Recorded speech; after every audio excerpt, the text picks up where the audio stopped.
Video we're going to look into how to use input and output statements in Python.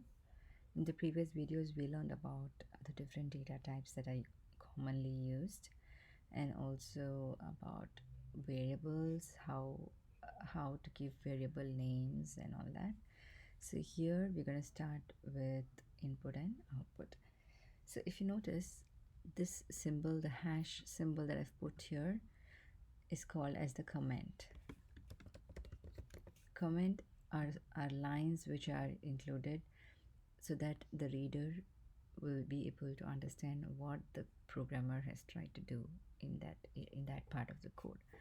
So this is usually good programming practice to just put in a comment there in places where you might be working as teams, and you would want to the other person to know what you're doing at that particular place in your program. So it's important to know how to use comments. So you can use a hash and then put your comment. So we will begin with output statements for today. So I'm using the online compiler here, REPL.it. So I'm going to start with print. So usually output is made with print statements. You can just say print and then that's your syntax. So usually when you put it like this, they will give you all the different things that you can put inside a particular function. So it says print value.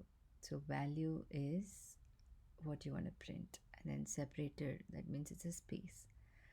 There's no space here. That means if you print two things, it's just going to print it next to each other. So for example, if I say print hello,